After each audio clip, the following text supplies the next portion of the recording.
Bismillahirrahmanirrahim. Assalamualaikum warahmatullahi wabarakatuh. Selamat datang di channel Givari Info, channelnya ITNSA, channel ilmu teknologi, network sistem administrator, dan desain grafis. Kali ini Bapak akan melanjutkan materi untuk mata pelajaran administrasi sistem jaringan dengan materi control panel hosting, di mana pada bab 1 ini control panel hosting dan share hosting. Terlebih dahulu Bapak akan melanjutkan materi bagian kedua setelah cek panel hosting bagian ke-1. Oke. Materi pada control panel hosting diantaranya kalian harus memahami 1. Dasar-dasar cPanel, 2. Klasifikasi control panel hosting berbasis open source, 3. Perbedaan web hosting server, dan yang keempat ada konfigurasi control panel hosting.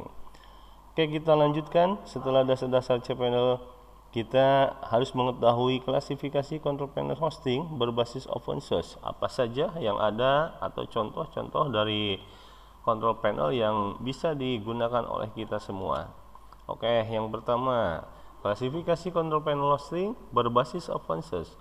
Pada dasarnya, cPanel merupakan merek control panel yang banyak digunakan dan sangat populer. Oke, selain cPanel, terdapat juga control panel web hosting merek lain seperti DirectAdmin, Webmin, Flash, dan lain-lain. Jadi, seperti yang sudah Bapak sampaikan pada materi bagian pertama, control panel hosting ini ya sebagai aplikasi, ibaratnya kalau di offline di dalam Windows kita mengenal dengan Windows Explorer, di mana Windows Explorer ini untuk mengeksplorasi apa yang ada di dalam isi hard disk, di mana hard disk tersebut adalah sebuah penyimpanan. Nah, sedangkan control panel hosting ini sebuah aplikasi open source yang disediakan oleh penyedia hosting ya, untuk antar muka kita di dalam pengaturan account ataupun database website ya, dan lain-lain. Oke, di sini contoh control panel open source free ya. Klasifikasinya ini ada beberapa control panel web hosting yang bisa diakses oleh kita. Yang pertama cPanel, lalu Flash, lalu ESP-config, Cloxo, zPanel, Webmin, EHCP, DTC, Interworld, Zenti, PestaCP, Webos, cSpanel. Oke, di sini kurang lebih ada 10 yang Bapak tuliskan sebagai klasifikasi control panel hosting yang bersifat open source dan free alias gratis. Oke, selanjutnya kita akan mengetahui satu persatu dari klasifikasi control panel web hosting tersebut. Yang pertama adalah cPanel. cPanel identik dengan control panel hosting yang berbasis Unix atau Linux.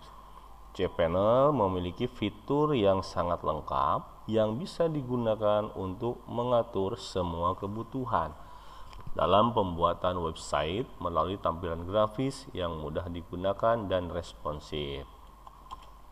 Oke, cPanel ini biasanya inilah yang biasa digunakan dalam pembuatan website atau dalam pengaturan website, baik itu untuk mengatur database ataupun akun yang lainnya. Dan cPanel di sini, aplikasi cPanel ini merupakan aplikasi yang paling banyak digunakan oleh user sebagai penyewa hosting ya, sebagai penyewa hosting. Jadi bila mana kalian membuat website dan mendaftarkannya di hosting, maka setiap perusahaan penyedia hosting ataupun ISP ya Mereka akan memberikan aplikasi cPanel-nya dengan memberikan account untuk masuk ke dalam aplikasi cPanel ini. Oke, selanjutnya adalah Flash. Flash digunakan untuk mengelola akun hosting melalui antarmuka berbasis web. Aplikasi ini dapat diinstal dalam control panel yang ada di dalam VPS atau Dedicated Server. VPS ini Virtual Private Server ya. Ini salah ngetik, harusnya PVS. Virtual Private Server atau Dedicated Server. Oke, di mana VPS ini adalah sebuah hosting untuk mengonlinekan atau menyimpan website kita agar bisa diakses melalui internet. Dan Dedicated Server ini adalah penyedia hostingnya. Fitur yang ada dalam PS1 mengelola dan membuat akun email dan database seperti MySQL dan PostgreSQL. 2. Membuat akun FTP. Selanjutnya menambahkan domain dan subdomain. Dan yang keempat mengelola DNS dan sumber daya lainnya. Dan yang kelima adalah restore dan backup data. Nanti kita akan Bapak jelaskan satu persatu di dalam konfigurasi sekaligus kita praktik. Lalu ESP-config selanjutnya ya. Control panel jenis ini mampu mengelola FTP, SQL, bin, DNS, database, dan virtual server. Fitur-fitur yang disediakan sebagai berikut: antarmuka web yang memudahkan administrator, reseller, dan klien login. Dapat memanage lebih dari satu server dari satu panel kontrol. 3. Konfigurasi mirroring dan cluster. 4. Mendukung web server seperti Apache dan Ning. 5. Mengelola akun email dan FTP dengan baik. Selanjutnya Cloxo disediakan oleh distro Red Hat dan CentOS. Red Hat ini adalah bagian dari Linux ya. Distronya adalah Red Hat. Ada juga distro Debian, Ubuntu, dan semua itu adalah Linux. Dan CentOS memiliki fitur seperti FTP, spam filter, PHP, Vault, CGI, fitur message, backup restore, dan modul ticketing yang tersedia dalam control panel tersebut. Aplikasi ini free alias gratis, bisa dipakai oleh siapapun. Webmin merupakan APK yang dirancang untuk platform Unix dan Linux dengan metode yang simple. Jadi metode simple ini dan juga sangat powerful ini terdapat pada control panel Webmin ya, dimana fitur-fitur yang disediakannya sebagai berikut ya. 1. Mengkonfigurasi dan membuat server virtual pada Apache. 2. Mengelola, menginstal atau menghapus paket Printi Luna atau RVM format. Yang ketiga, untuk keamanan menggunakan firewall. 4. Mengubah pengaturan DNS, alamat IP, konfigurasi routing. Dan 5. Mengelola database, table, dan field MySQL. Selanjutnya adalah EHCP.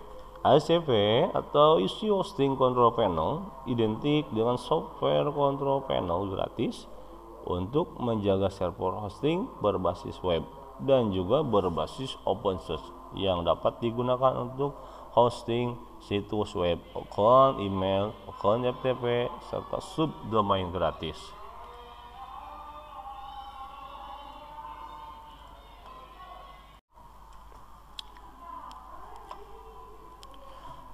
Oke, setelah EHCP kita lanjutkan ke control panel yang lainnya, yaitu zPanel, di mana zPanel dibuat dengan bahasa PHP murni dan berjalan dengan baik pada Apache, PHP, dan MySQL. zPanel identik dengan control panel hosting yang disediakan secara gratis dan mudah digunakan pada control panel web hosting kelas enterprise seperti Linux, Unix, Mac OS, dan Windows OS. Fitur pada Cpanel antara lain Apache Web Server, Mail Server, FileZilla Server, MySQL, PHP, Web Browser, Runcube, PHP MyAdmin, PGP Sysinfo, PHP Sysinfo, FTP, Xilinx, dan lain-lain. Selanjutnya adalah DTC. DTC atau Domain Technology Control merupakan kontrol panel hosting terutama untuk admin dan akuntansi layanan hosting GPL, General Public License. APK ini berbasis web GUI, Graphic User Interface, sehingga mempermudah pengaksesan seperti halnya kontrol panel web hosting yang lainnya. Selanjutnya Interwork. Interwork identik dengan sistem manajemen server Linux dan kontrol panel web hosting lainnya. Jadi ini sama seperti kontrol panel web hosting lainnya ya. Di mana kontrol panel ini dibagi menjadi dua bagian, yaitu satu Network, yaitu modus administrator yang membantu pengelolaan server.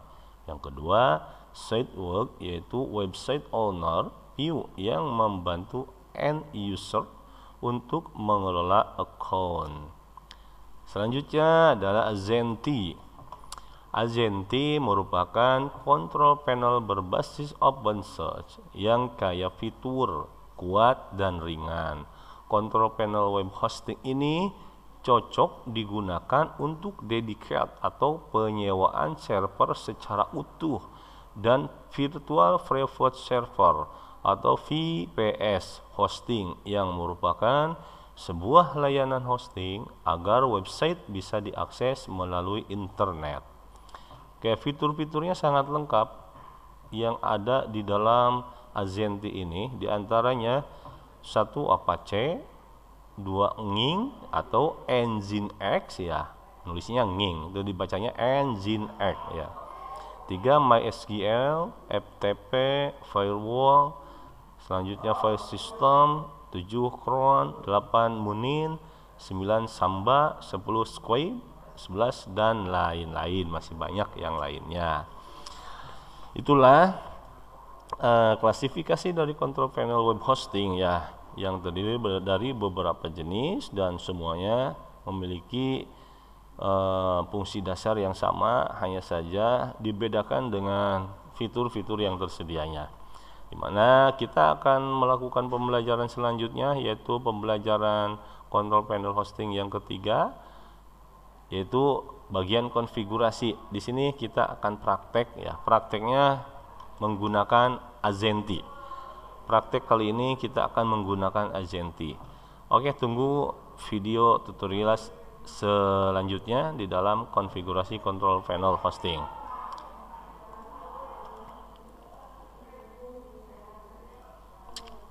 Nah, ini anak-anakku, ya, ini adalah aplikasi yang terdapat dalam website masing-masing, yaitu aplikasi kontrol panel web hosting. Nah, di sini menggunakan Cpanel, ya. Ini Bapak sudah login ke info public, ke Cpanel di info public ini, ya, dimana fitur-fitur yang tersedia di Cpanel dari penyedia hosting. Ya, tentunya ini berbayar ya. Untuk Cpanelnya gratis, hanya saja hostingnya ya kita nyewa ke penyedia hosting, dan secara otomatis seperti yang Bapak sampaikan, ketika kita nyewa hosting untuk upload atau menyimpan website, maka secara otomatis kita diberikan akun untuk login ke aplikasi Cpanel. Nah, di sini ada email ya, ada file, ada database, ada domain, ada metrik, ada security, software, advance, dan yang lainnya. Aplikasi ini ada Subtaculous yang menyediakan tema dari WordPress, CMS ini ya. Nah, oke, ini dari aplikasi Cpanel, dimana kita akan mempraktekkan secara offline menggunakan Azenti, kurang lebihnya seperti ini. Terima kasih. Assalamualaikum warahmatullahi wabarakatuh.